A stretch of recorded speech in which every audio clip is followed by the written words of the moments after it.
What's up, YouTube? Welcome back to Celio's Network, the channel dedicated to providing you with competitive Pokemon TCG content. Today is part 2 of my Lost Thunder re-review, which is where I will be going over my initial thoughts on the Lost Thunder set cards and seeing if I was accurate with how I thought they would be in the standard and expanded formats. So look at how the cards are doing now compared to how I thought they would do if I need to reevaluate any cards or anything like that. If you haven't seen my part 1 yet, make sure you go check that out after this. So, also, if you want to read the initial reviews that I did, you can find them on flipsidegaming.com. So, part 3 on flipsidegaming.com are the Fighting Metal and Fairy Pokemon. We have Onyx. Lost Thunder has several notable pre-evolutions, and Onyx is one of them. This will be good in Malamar variants as a way to one-shot Zoroark GX. So we saw this have play in Japan because of this, and it saw some play in the One Prizer and Spread Malamar variants, in America as well, and Europe, I guess, but it ended up not being that great to use because of its 4 retreat cost, and starting with it is just terrible. So I ended up not liking it nearly as much as I thought I would. This Sudowoodo was filler, Phanpy was filler. Let's see. I don't foresee Donphan being played for its ability because of the heightened potential the damage spread variants have post Lost Thunder. Spread would have an easy time playing around it. So this is one of those cards that I mentioned in part 1. That Andrew Wambalt paired with Naganadel, which you can find on someone's PC if you're a subscriber of their site. So Sturdy's really interesting, and Rolling Spin can end up doing a lot of damage if the Donphan stays out there for successive turns, but because of Decidueye, I don't think this card ever had a chance. Hitmontop. I marked it as filler, Rapid Spin 30 and Switch. Some people have been testing it out as kind of like a standard format Donphan, or even an expanded basic replacement to Donphan, but I don't think it's quite as good. Larvitar. I said the second strike attack was really good.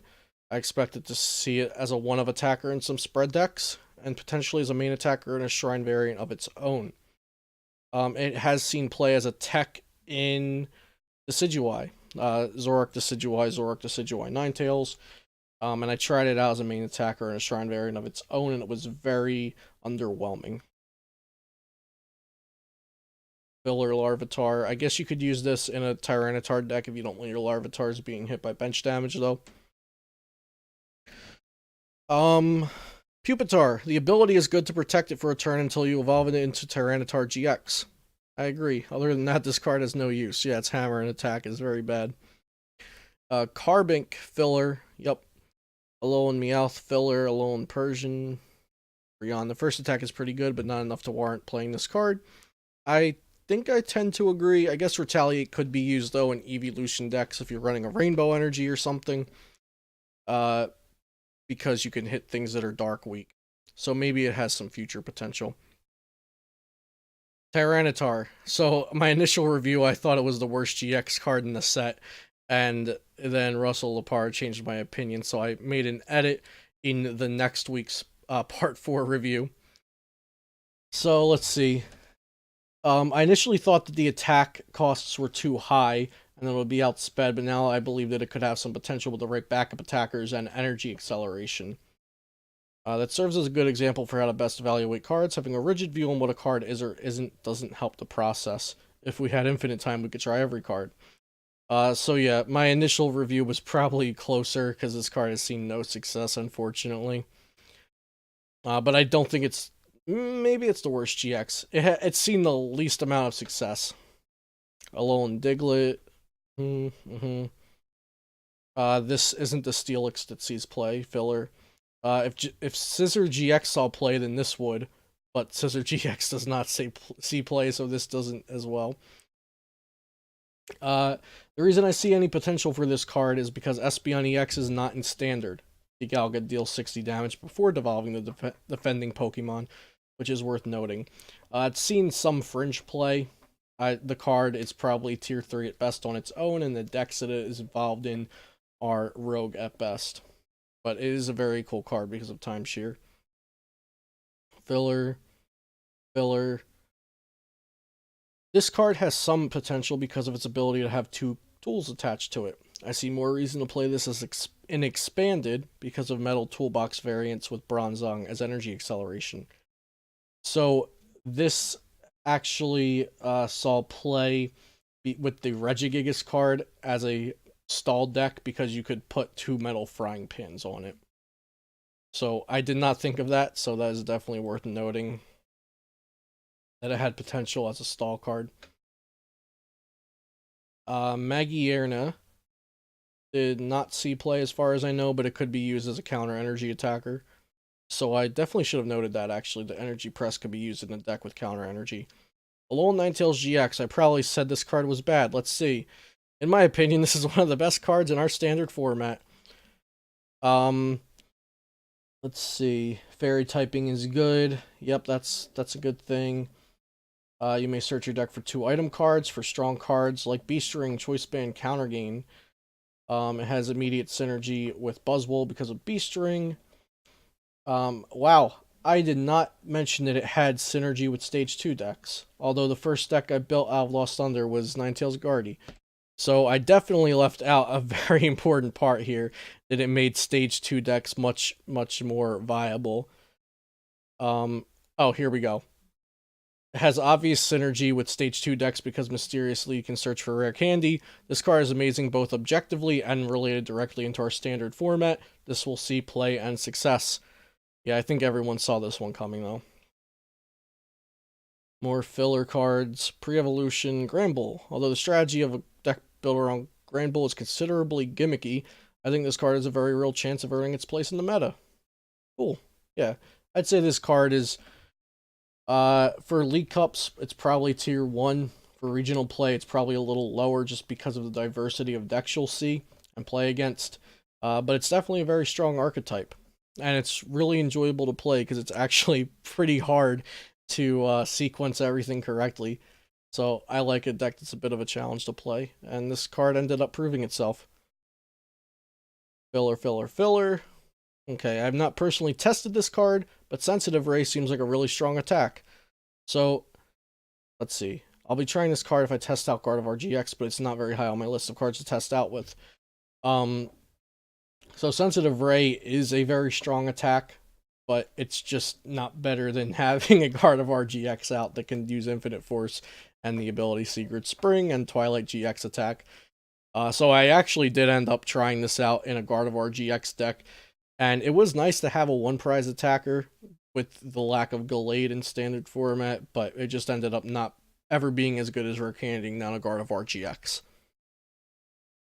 The Dene Filler. This is another nice 1-prize attacker for fairy decks. This is another card I want to try out in a Gardevoir GX deck. I did try it out, but it was not worth it. It hits 160, but it's another bench spot. It's terrible to start with. You have to also have like a Guzma or a Switch or something.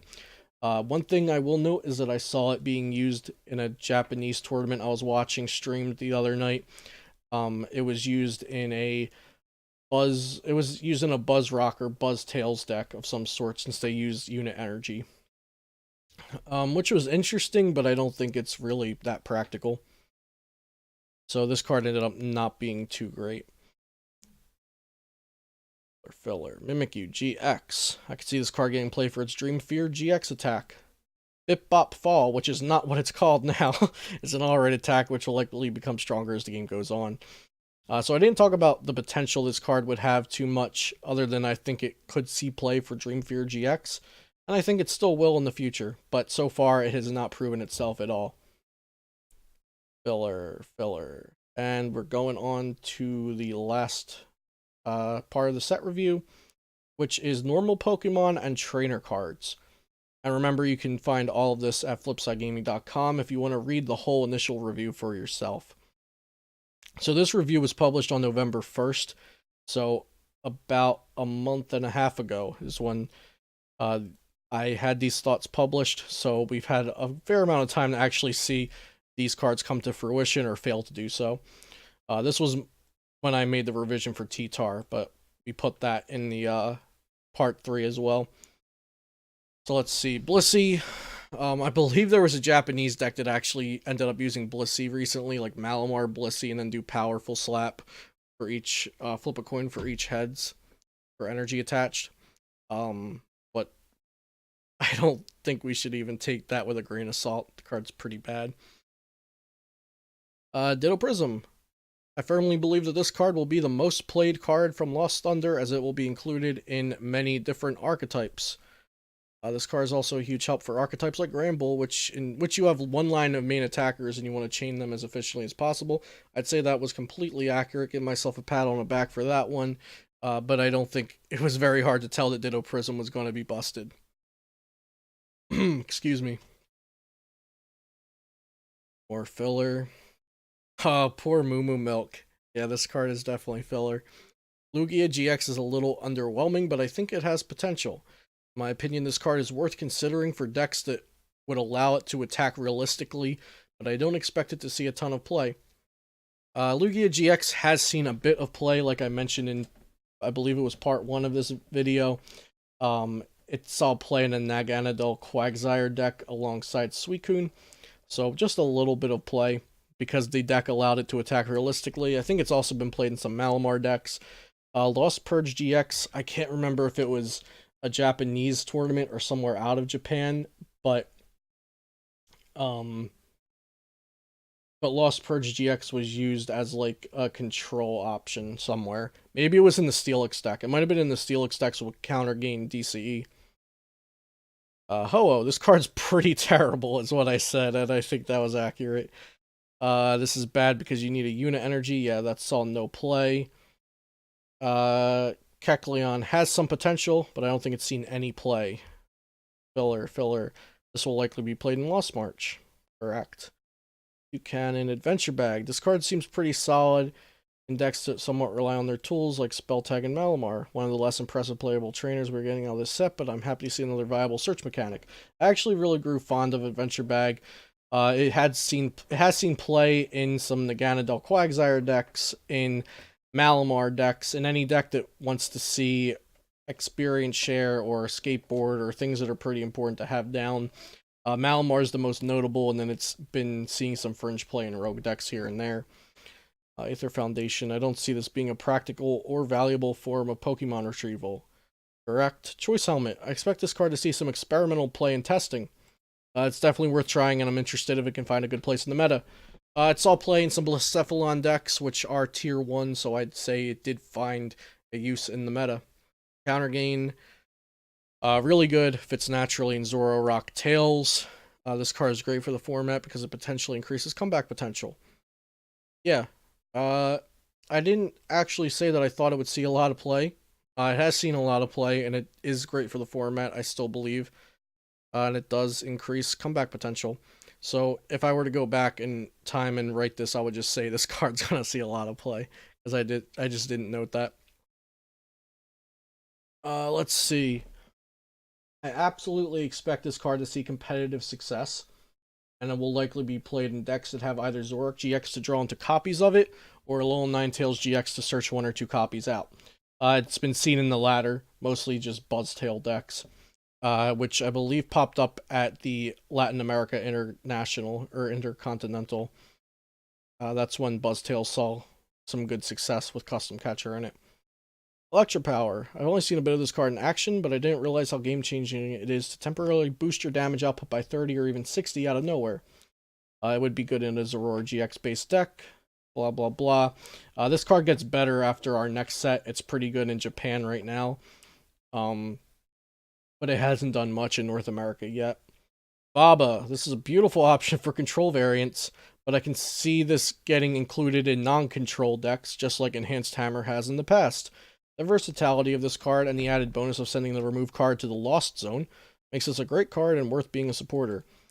So what I think I should note here is I saw it getting included in non-control decks, and it has done just that. Faba is in Expanded Archie Stoice It's just getting thrown into decks that where you need to get a tool and remove it and keep it removed, or there's an important stadium you don't want coming back with Lusamine, or most importantly DCE on like your opponent's Zoroarks or something. So yeah, Faba is really, really good. Fairy Charms. The grass type prevents damage from Sceptile GX, blah blah blah. I think that with the current lack of Field Blower in our format, these could potentially revitalize Gardevoir, along with the new Alolan Ninetales GX. So Fairy Charm had no part in Gardevoir GX's revitalization, so I was completely wrong there. But I do think the Ultra Beast Fairy Charm, which we haven't gotten yet, could be interesting. Heat Factory Prism. This card is an instant include in any deck playing multiple fire energy. Yeah, it's pretty much as simple as that. You want to play it in Blacephalon. Healy, filler. Most notably pairable, but Sceptile GX's theme of healing and conservation. I expect this card to be an important piece of the upcoming Sceptile GX variant. This could also be used in Shuckle GX control decks. Yeah, I think this has been in every Sceptile deck, but like I said, Sceptile hasn't seen as much success as I was hoping initially. Lost Mixer. Its obvious home is in Lost March. The Tokyo Ninth Place Scramble used it to get rid of cards. Could also be used with Raikou Lost Thunder. So yeah, this was definitely a natural and obvious inclusion in a Lost March. Lusamine Prism. This card is insane if you can create a board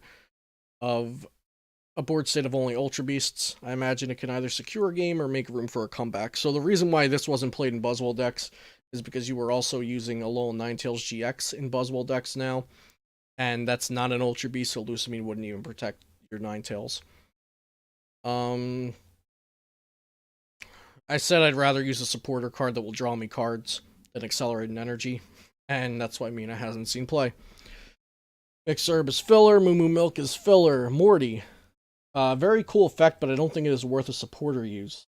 Very niche and will likely not see competitive success. I don't think it has seen competitive success, but I am streaming right now, so if anyone in chat wants to correct me on that, please do. Netball, great card for grass type. Will be a great asset for Sceptile GX and Alolan Exeggutor decks. Yeah, I agree, but Alolan Exeggutor, unfortunately, has plummeted to the bottom of the tiers, and Sceptile GX is seeing rogue success at the best. Professor Elm's Lecture. We saw a heavy adaptation to the rotation in Zoroark decks because of the loss of Bridget. This is an overall great card and is another card that is good for the game because it gives you a balanced turn 1 instant setup option. Yep, completely agree. Great for Zoroark decks. Great for decks that just want to have a nice setup turn 1 and don't need to blow up. I said that this card is good for the standard format and can reward good playing and good deck building. Initially, I was happy to have a different draw supporter since we were kind of stuck with Cynthia. This card has seen some play, not an outstanding amount. Notably, I believe its big inclusion has been in Blacephalon decks, but I don't think it's seen massive popularity outside of that. Spell Tag. Field Blower is not very popular at the moment, but I could see it becoming more played because of this card. Yeah. So I said it was a great partner with Giratina. It can either finish up a kill or set up multiple ones for later. Spell Tag has not seen great success in North America. Thunder Mountain Prism. More lightning support for Zorora, along with GX, along with Electropower. Great card and is completely reasonable for it to be a Prism Star card. So this hasn't seen a lot of success, basically because Thunder/Lightning archetypes have not seen a lot of success. But like I've been saying throughout these reviews, with the next set, Lightning gets even better because of the Zapdos and the Tapu Koko Prism Star, so I think this card will be much more popular.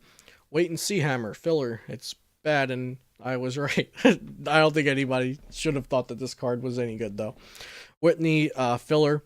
There was some potential to play an expanded Zoroark Magnezone deck with Lost Dual Brains Magnezone to use Whitney and then use Unknown Hand to get a bunch of cards, but I don't think that that even pans out too great.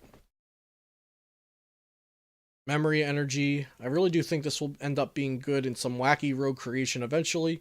As of now, I do not see a viable use for it, but the card has a unique effect with inherent potential. Okay, so that is the end of part 2 of my Lost Thunder re-review. If I didn't mention at the beginning of this video, I am streaming on Twitch currently while recording this, and I saw some points from the chat on some of the cards. Mighty Anna in the chat says that Michael Catron got points with Tyranitar GX at Anaheim. So I definitely want to note that. I didn't know that he ended up getting points. But good work, Catron. The Carbink got top 8 at the Chile special. Gustavo Wada played it. Let's go back to the Carbink.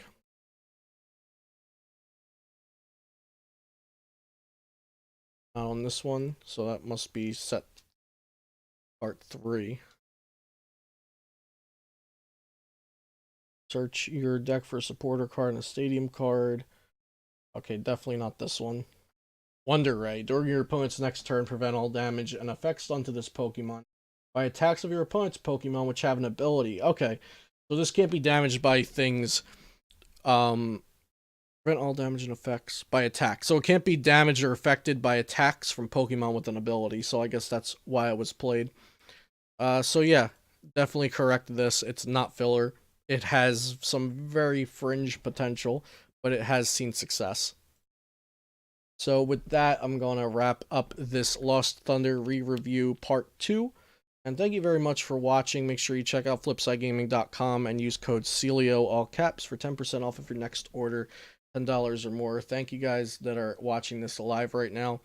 And subscribe if you enjoyed this. I'll see you next time here on Celio's Network.